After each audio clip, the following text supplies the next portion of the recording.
Bismillah. Assalamualaikum warahmatullahi wabarakatuh. Perkenalkan, nama saya Siti Fatimah dari Program Studi Gizi Kesehatan UGM, juga sebagai anggota dari tim KKN PPM UGM di Desa Kepek, Wonosari. Nah, sebelumnya saya mau tanya nih, apa sih cemilan favorit Bapak Ibu? Apakah pernah bertanya, kandungan kalorinya berapa ya? Apakah cemilannya cocok untuk diet? Atau bahkan menggagalkan rencana diet? Nah, maka dari itu penting sekali Pak Bu untuk mengetahui misalnya cara membaca informasi nilai gizi di label pangan kemasan. Nah, selain informasi nilai gizi, ada apa saja ya yang perlu kita perhatikan di label pangan? Yuk langsung kita bahas aja Pak Bu. Nah, jadi poin bahasan kita kali ini ada 5 poin. Yang pertama, kita akan membahas tentang informasi nilai gizi.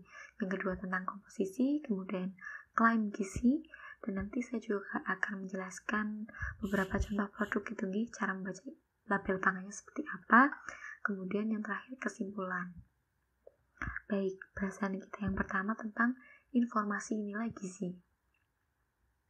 Nah, jadi informasi nilai gizi ini biasanya ada di belakang kemasan Pak Bu. Jadi sebaiknya memang kita manfaatkan dengan cara kita lihat, kita perhatikan, kemudian dibaca untuk bisa kita manfaatkan. Untuk apa? Yang pertama, untuk membandingkan dan memilih produk makanan atau minuman kemasan Nantinya informasi yang kita dapatkan itu bisa untuk membuat pilihan makanan atau minuman yang lebih sehat sesuai dengan kebutuhan kita, seperti itu. Nah, menurut peraturan BPOM, Badan Pengawas Obat dan Makanan nomor 22 tahun 2019, tujuan pencantuman informasi nilai gizi ini untuk memberikan informasi kepada masyarakat agar dapat memilih pangan olahan sesuai kebutuhan gizi. Misalnya Bapak Ibu sedang melakukan diet penurunan berat badan, berarti nanti memilih pangan olahannya itu yang kalorinya lebih rendah Kemudian sebaliknya, misalnya sedang diet penaikan berat badan, berarti ya memilih kalori yang lebih tinggi, seperti itu. Nah, ini adalah bagian-bagian pada tabel informasi nilai gizi. Yang pertama itu ada takaran saji dan jumlah sajian per kemasan. Yang nomor 2 itu informasi tentang energi atau kalori.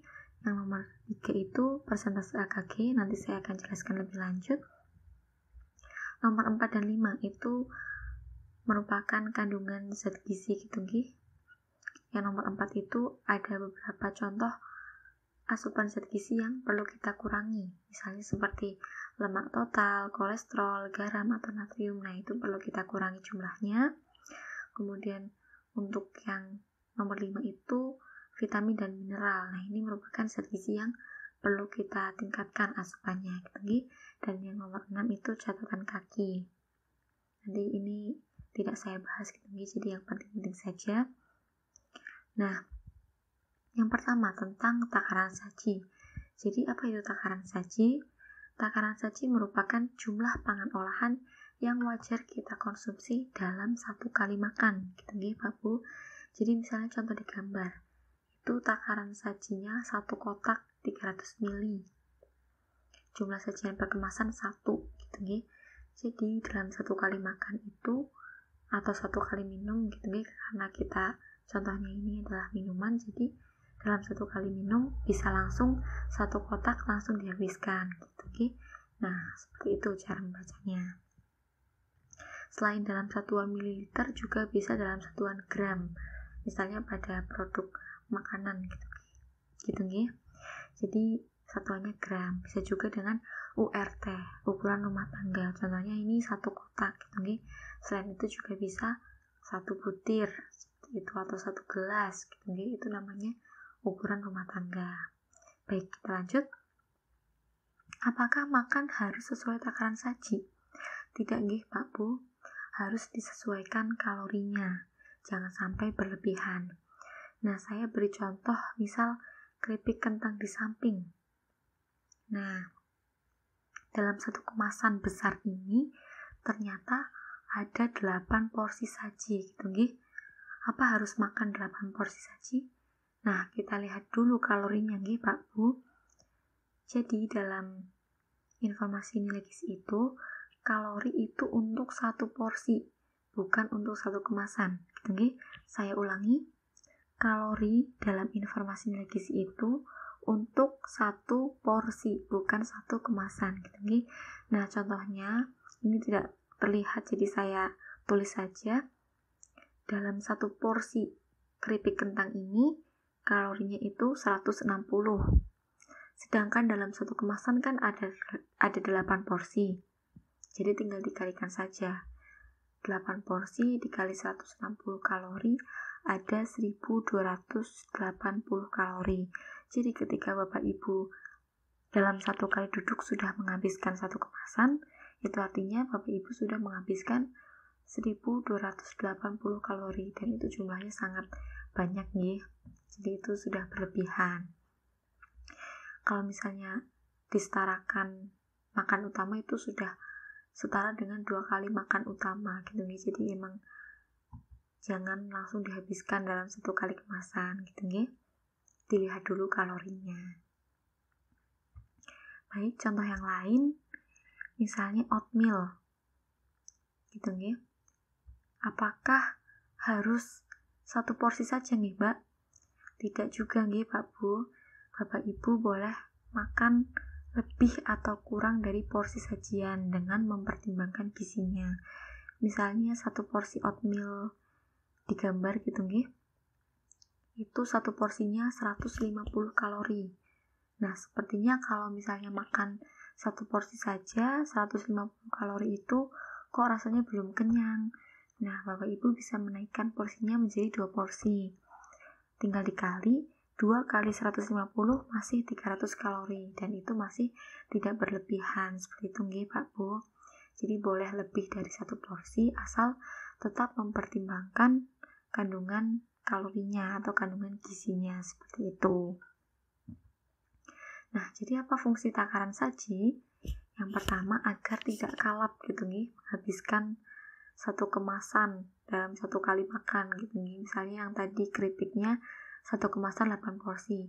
Ya jangan dihabiskan satu kali duduk gitu nih langsung habis satu kemasan. Itu kalorinya sudah banyak gitu nih, banyak sekali.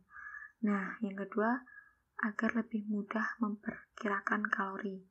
Jelas nih Pak Bu, nanti bisa dikalikan sendiri. Misalnya kan yang tertulis untuk satu porsi, tinggal dilihat di kemasan untuk berapa porsi, tinggal dikalikan. Misalnya seperti tadi untuk 8 porsi, berarti tinggal dikalikan 8 porsi kali 160 kalori. Kalau misalnya satu kemasan itu berarti jumlah kalorinya sampai 1280 kalori, seperti itu.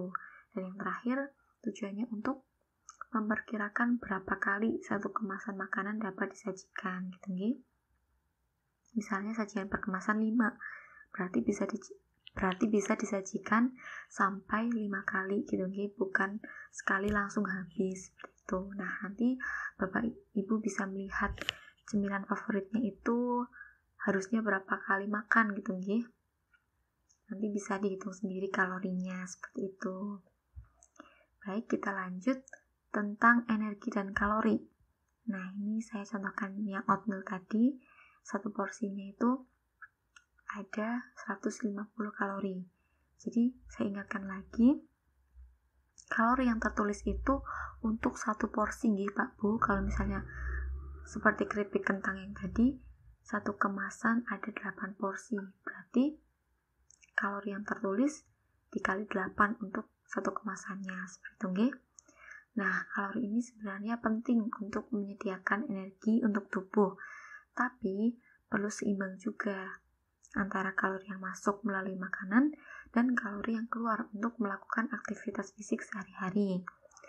Nah, berapa sih kalori yang dikatakan tinggi, berapa kalori yang dikatakan pas gitu nih. Nah, jadi untuk kalori yang bisa dikatakan tingkat sedang itu sekitar 100 kalori per sajian gitu nih, atau 100 kalori per porsi. Itu termasuk tingkat sedang. Kemudian untuk kalori tingkat tinggi itu sekitar 400 kalori per porsi. Jadi ketika ada produk yang satu porsinya itu sudah 400 kalori, itu sudah termasuk kalori yang tingkat tinggi. Seperti itu nggih Pak Bu. Baik, kita lanjut persentase AKG. Nah, jadi persentase AKG itu merupakan persentase kontribusi zat gizi dalam satu sajian produk dibandingkan dengan jumlah kebutuhan zat gizi dalam sehari. Jadi, intinya untuk melihat bagaimana sih zat gizi dalam produk tersebut memenuhi kebutuhan zat gizi harian kita, seperti itu. Nah, jadi ada beberapa zat gizi yang perlu kita tingkatkan, ada beberapa zat gizi yang perlu kita kurangi, gitu. Jadi fungsi persentase AKG ini untuk memilih produk yang mengandung tinggi zat gizi yang kita butuhkan, gitu. Dan juga untuk mengurangi konsumsi produk yang memiliki kandungan zat gizi yang perlu dibatasi, misalnya natrium atau garam. Nah, itu kan perlu kita batasi, gitu. Perlu kita kurangi. Kemudian untuk pemenuhan AKG, bagaimana saya tahu kalau zat gizi yang terkandung itu tinggi atau rendah, gitu. Jadi untuk pemenuhan AKG yang rendah itu sekitar kurang dari 5%. Kemudian untuk yang pemenuhan AKG yang sudah tinggi itu 20%. Nah, kita balik lagi ke slide sebelumnya. Jadi ingat tadi yang di bawah 5% itu termasuknya rendah, gitu.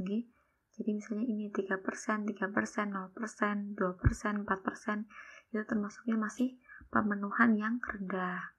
Dan untuk yang di atas 20%, contohnya ini 25%, itu sudah termasuk tinggi, seperti itu Pak Bu. Nah, kita lanjut. Jadi fungsi persentase AKG itu untuk membandingkan, gitu, dan memilih makanan. Mana sih asupan zat gizi yang perlu kita tingkatkan, seperti vitamin dan mineral, gitu, itu perlu kita tingkatkan. Jadi sebaiknya memilih yang lebih dari 20%, gitu, untuk vitamin dan mineralnya. Kemudian untuk zat gizi yang perlu dikurangi, seperti lemak jenuh, garam, natrium, gula tambahan, lemak trans, itu perlu kita kurangi jumlahnya seberapa banyak. Seperti tadi yang rendah itu kurang dari 5%, gitu. Jadi lebih baik memilih yang di bawah 5% untuk lemak jenuh, garam, seperti itu Pak Bu, karena jumlahnya memang harus dikurangi. Baik, selanjutnya kita ke bahasan kedua tentang komposisi. Nah, jadi selain informasi nilai gizi juga ada komposisi Pak Bu. Jadi fungsinya untuk apa kita membaca komposisi? Yang pertama, membantu kita agar kita mengerti apa sih sebenarnya yang kita konsumsi. Kemudian membantu kita mengetahui bahan yang paling banyak digunakan dan yang kita konsumsi pada produk pangan tersebut.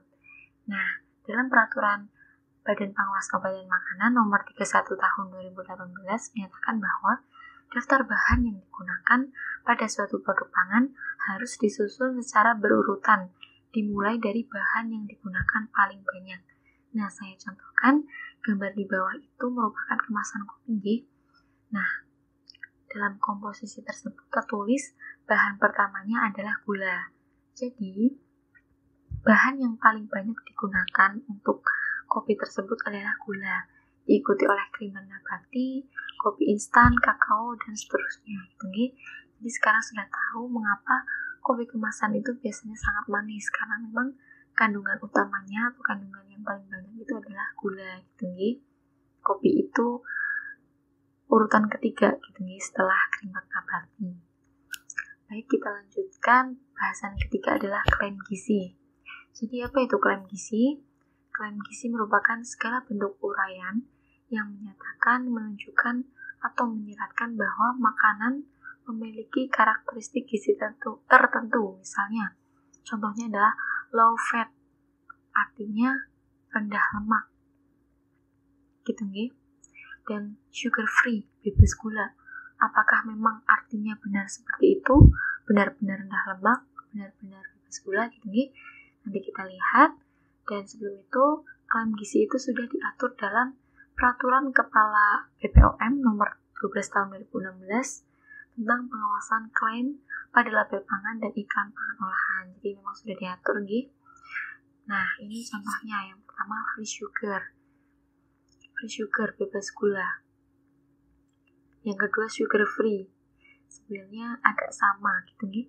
Kalau diartikan dalam bahasa Indonesia itu sama, tapi sebenarnya berbeda. Bedanya apa? Untuk free sugar itu memang produk tersebut benar-benar bebas atau tidak mengandung gula sama sekali. Contohnya pada produk jus buah. Karena memang secara alami bahan utamanya itu buah, dan buah sudah mengandung gula gitu nih. Jadi memang tidak ada gula tambahan seperti itu. Itu artinya free sugar. Kemudian yang kedua sugar free, bebas gula gitu nih.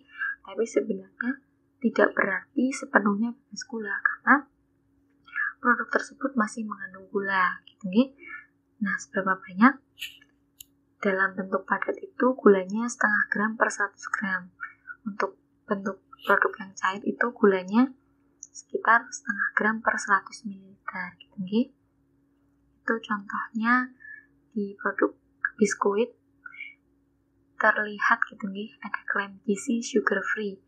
Tapi sebenarnya memang tidak sepenuhnya bebas gula gitu nih. Ada gula namun kandungannya sedikit gitu nih, sekitar setengah gram per 100 gram seperti itu.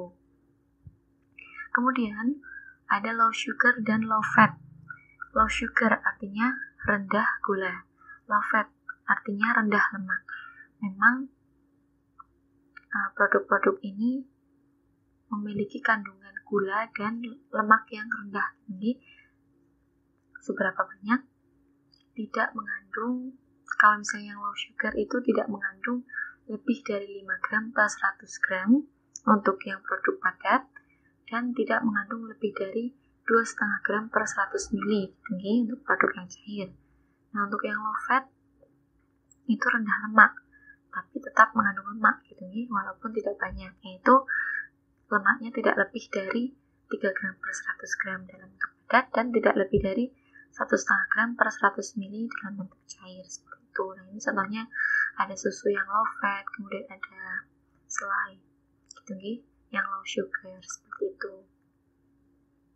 Kemudian ada fat free atau bebas lemak gitu nih. Apa memang artinya bebas lemak, tidak ada lemak gitu nih? Nah, tidak nih Pak Bu. Fat free itu tidak berarti bebas lemak. Fat free itu artinya tidak mengandung lemak lebih dari setengah gram per 100 gram dalam bentuk padat, atau tidak mengandung lemak lebih dari setengah gram per 100 ml pada produk yang cair seperti itu. Kemudian yang terakhir itu low kalori atau rendah kalori tinggi. Jadi memang kalorinya itu rendah dalam satu produk tersebut, yaitu tidak mengandung energi atau kalori lebih dari 40 kilokalori per 100 gram pada produk yang padat. Kemudian tidak mengandung energi atau kalori lebih dari 20 kilokalori per 100 ml produk dalam produk cair seperti itu nih Pak Bu. Jadi memang tidak sepenuhnya berarti tidak mengandung lemak, tidak mengandung gula gitu nih. Ada kandungan gula, ada kandungan lemak, namun tidak dalam jumlah yang banyak seperti itu. Ada aturannya. Selanjutnya, untuk bahasan nomor 4 ini, nanti saya akan bahas beberapa contoh produk makanan atau minuman kemasan, apa saja yang perlu diperhatikan, seperti itu nih Pak Bu. Nah, yang pertama, mie instan. Apakah Bapak Ibu pernah menganggap bahwa mie instan itu tidak sehat? Betul atau betul? Ya, jawabannya betul nih Pak Bu. Jadi memang ketika mie instan dikonsumsi terlalu sering atau terlalu berlebihan, itu memang tidak sehat. Mengapa? Mari kita lihat dulu kandungan gizinya. Yang pertama, energi total. Nah, bisa kita lihat energi total dari mie instan ini sudah mencapai 420 kalori. Nah, kita ingat lagi bahwa kalori yang sudah mencapai 400 itu termasuk kalori yang tingkat tinggi gitu nih, dan itu sudah setara dengan makan utama. Nah, maka dari itu ketika kita sedang mengonsumsi mie instan, memang jangan ditambahkan dengan nasi, karena memang kalori dari mie instan itu sendiri sudah tinggi gitu nih. Kemudian mie itu juga merupakan karbohidrat. Ketika karbohidrat dari mie ditambah dengan karbohidrat dari nasi, nanti malah jadinya berlebihan gitu nggih, sudah kenyang dari sumber karbohidrat saja dan tidak dipenuhi dari sumber zat gizi yang lain seperti protein, vitamin dan mineral dari buah dan sayur gitu nggih. Jadi nantinya makannya tidak seimbang seperti itu. Kemudian kandungan yang lainnya, lemak dan lemak jenuh. Nah, kita lihat lemak totalnya itu mencapai 24%. Lemak jenuhnya mencapai 41%. Nah, ini. Jadi, memang ketika persentase AKG itu sudah mencapai 40% atau lebih dari 20% gitu nih, itu sudah dikatakan tinggi gitu nih, Babu. Padahal lemak dan lemak jenuh ini harus dikurangi jumlahnya gitu nih, konsumsinya harus dikurangi seperti itu. Nah, saya sedikit cerita. Dulu itu ada hoax gitu nih tentang kandungan lilin pada mie. Jadi ketika mie direbus itu nanti kuahnya akan berubah warna kuning gitu nggih, dan itu bukan dari lilin gitu nggih Pak Bu. Jadi berita yang bahan pembuatan mie itu dari lilin itu hanya hoax gitu nggih Pak Bu. Dan mengapa kuah rebusan dari mie itu keruh atau berwarna kuning? Nah, itu adalah kandungan lemaknya Pak Bu. Jadi memang proses pembuatan mie itu dengan digoreng gitu nggih, biar awet. Nah, maka dari itu ketika mie direbus, lemaknya itu keluar. Jadi air rebusannya berwarna keruh atau kuning seperti itu. Nah, kemudian kandungan lainnya yang penting untuk diperhatikan adalah kandungan garam atau natrium. Ini mencapai 71%. Nah, ini sudah sangat tinggi gitu nih Pak Bu, sudah mencapai 71%. Jadi ketika kita mengonsumsi satu bungkus mie instan, kandungan garamnya itu sudah mencapai 70%. Belum lagi nanti ketika kita makan yang lain, pasti kan ada kandungan garamnya. Nah, bisa jadi sehari itu kita sudah melebihi 100% konsumsi garam, padahal garam itu kan harus dikurangi gitu nih. Nah, mengapa konsumsi garam ini harus dikurangi? Karena ketika kita mengonsumsi garam terlalu berlebihan, apalagi lebih dari 100% dari kebutuhan dalam sehari, itu dapat meningkatkan risiko terjadinya tekanan darah tinggi gitu nih Pak Bu. Jadi memang perlu mengurangi konsumsi garam. Jadi ketika makan mie instan itu jangan terlalu berlebihan gitu nggih. Nah, selanjutnya kita akan membahas tentang zat gizi yang baik pada mie instan. Wah, apa ada Mbak? Ternyata ada nggih Pak Bu. Jadi, pemerintah itu melihat bahwa tingkat konsumsi mie instan di Indonesia itu tinggi. Oleh karena itu, pemerintah membuat kebijakan untuk menambahkan vitamin dan mineral pada mie instan. Nah, apa saja? Kita bisa lihat di gambar, ada vitamin A, B1, B6, B12, niacin atau vitamin B3, kemudian juga ada asam folat, asam pantotenat, dan mineral seperti zat besi. Nah, ini vitamin dan mineral yang dibutuhkan oleh tubuh kita gitu nih. Jadi merupakan kandungan zat gizi yang penting. Nah, kita lihat persentase AKG-nya juga sudah termasuk baik gitu nih, sudah di atas 20%.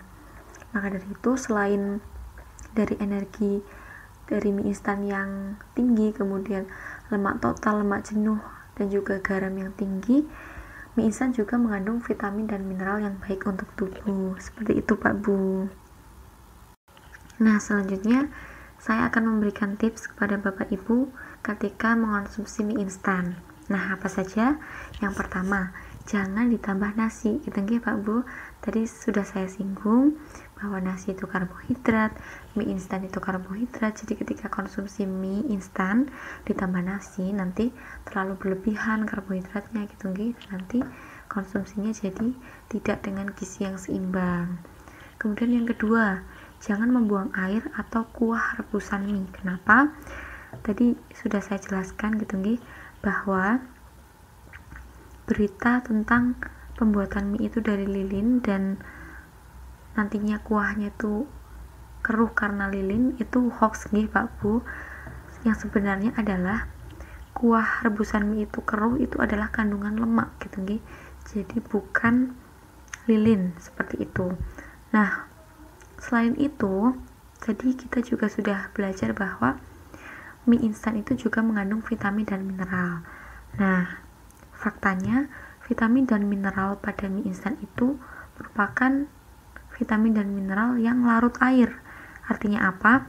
Jadi ketika mie itu direbus, vitamin dan mineral pada mie-nya itu berpindah dari mie ke air rebusan. Nah, ketika air rebusannya itu dibuang, itu artinya sama saja membuang vitamin dan mineral. Seperti itu nggih, Pak Bu. Jadi, dengan membuang air rebusan mie tidak menjadikan mie itu lebih sehat, seperti itu. Malah membuang-buang vitamin dan mineral yang sudah ditambahkan di dalam mie. Kemudian yang ketiga, jangan menghabiskan kuah mie. Kenapa? Ketika kita memberikan bumbu gitu nggih.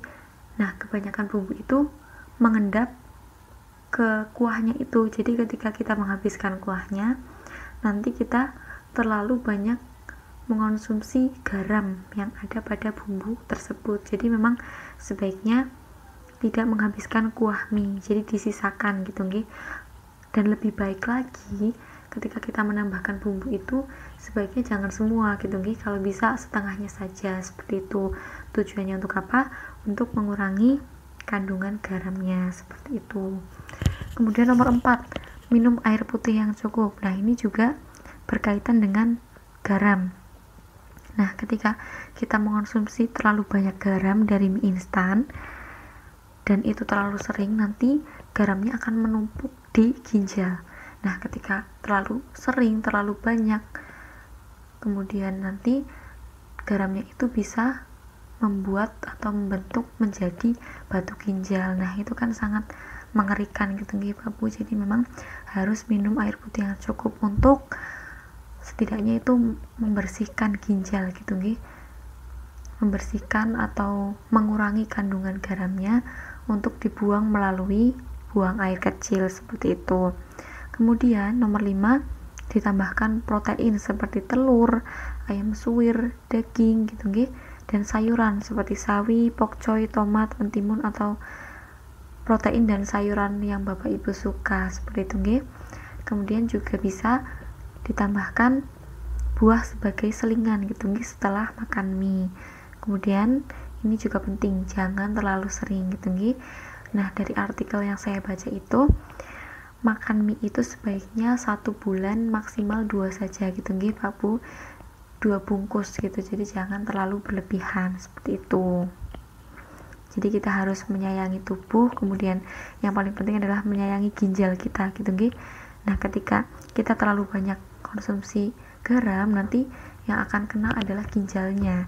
Dan ketika ginjal sudah rusak itu sayangnya tidak bisa kembali pulih gitu nggih. Yang ada kita hanya bisa mempertahankan kondisi ginjalnya gitu. Jadi ketika ginjalnya sudah sakit tidak bisa sembuh lagi seperti dulu kala, seperti itu. Jadi kita harus menyayangi tubuh kita nggih, Pak Bu. Nah, selanjutnya ini ada snack atau makanan ringan. Jadi beberapa kandungan yang perlu kita perhatikan. Pertama itu energi atau kalori. Bisa dilihat nih, Pak Bu, itu mencapai 280 kalori dalam satu kemasan. Nah, ini cenderung mendekati tinggi gitu nih, karena kalori tingkat tingginya kan sekitar 400, jadi 280 itu sudah mendekati gitu nih. Kemudian untuk kandungan yang lain ada lemak dan lemak jenuh. Nah, ini juga perlu kita perhatikan karena biasanya makanan ringan itu dibuat dengan penggorengan gitu nih, prosesnya dengan digoreng. Jadi memang biasanya lemak dan lemak jenuhnya ini cenderung tinggi. Nah, dalam contoh ini sekitar 12% gitu nggih. Kemudian untuk kandungan yang lain seperti garam dan gula juga ini perlu diperhatikan karena biasanya kan gurih gitu nggih, asin, manis, pedas gitu nggih.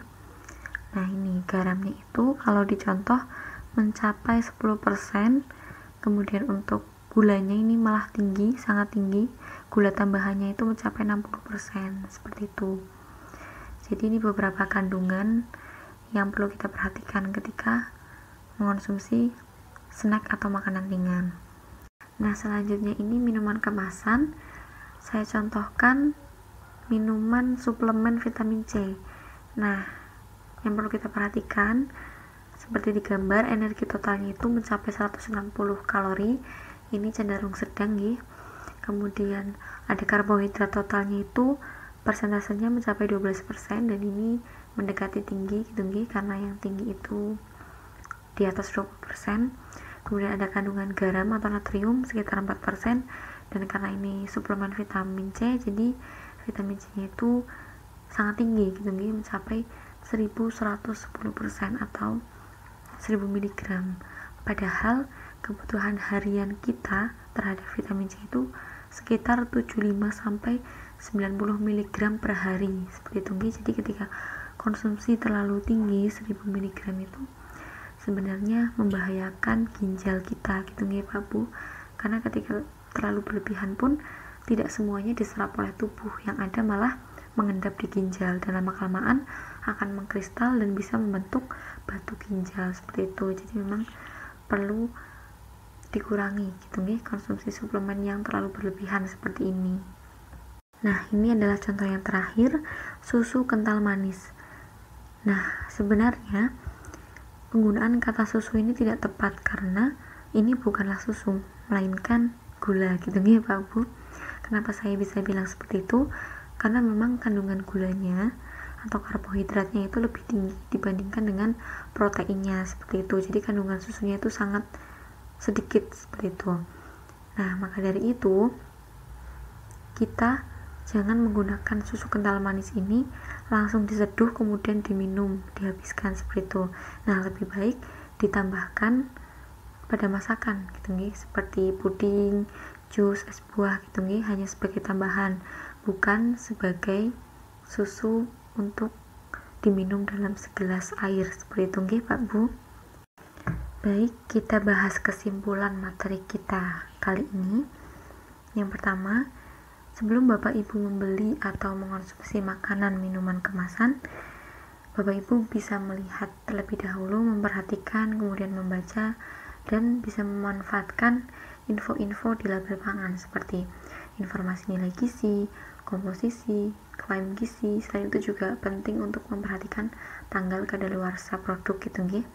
Kemudian kita jangan mau dibohongi iklan produk yang mengklaim bahwa sugar free, fat free, itu bebas gula, bebas lemak, padahal di produk tersebut masih terdapat kandungan gulanya, masih terdapat kandungan lemaknya walaupun dalam jumlah yang sedikit seperti itu.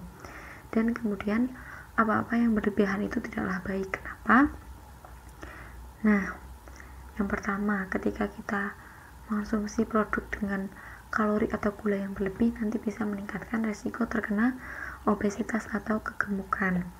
Dan nanti obesitas ini bisa meningkatkan resiko terkena penyakit gula atau diabetes gitu nih Pak Bu. Nah, selain kalori dan gula, garam yang berlebihan juga bisa membahayakan ginjal kita. Selain itu juga bisa meningkatkan tekanan darah tinggi sehingga meningkatkan risiko terjadinya hipertensi. Selain itu, ketika kita mengonsumsi lemak atau lemak jenuh yang berlebih juga meningkatkan kadar kolesterol. Nah, ketika kadar kolesterol ini sudah tinggi, itu juga bisa meningkatkan penyakit yang lainnya seperti jantung, stroke gitu nih. Nah, itu sangat berbahaya. Makanya memang tidak boleh berlebihan. Selain gula, garam, lemak yang berlebih, bahan tambahan pangan seperti pengawet, pewarna, pemanis yang berlebih pada suatu produk juga bisa membahayakan tubuh. Kenapa? Karena ketika dikonsumsi terlalu sering dan terus-menerus bisa meningkatkan risiko terjadinya kanker, karena biasanya bahan pengawet, pewarna, pemanis itu mengandung zat-zat yang bersifat karsinogenik atau bisa membentuk kanker gitu nggih Pak Bu. Jadi memang kita harus bijak dalam mengonsumsi suatu produk, baik itu makanan atau minuman dalam kemasan. Jadi kita harus menyayangi tubuh kita gitu nggih Pak Bu. Alhamdulillah sudah di slide terakhir nggih Pak Bu. Apabila nanti Bapak Ibu ada pertanyaan, silahkan disampaikan lewat Google Form yang sudah dibagikan melalui WhatsApp group. Kemudian nanti juga saya akan mengirimkan jawabannya melalui WhatsApp group tersebut. Sekian, terima kasih dan mohon maaf nggih Pak Bu bila saya ada salah kata. Semoga bermanfaat dan matur nuwun Pak Bu, semoga sehat selalu. Wassalamualaikum warahmatullahi wabarakatuh.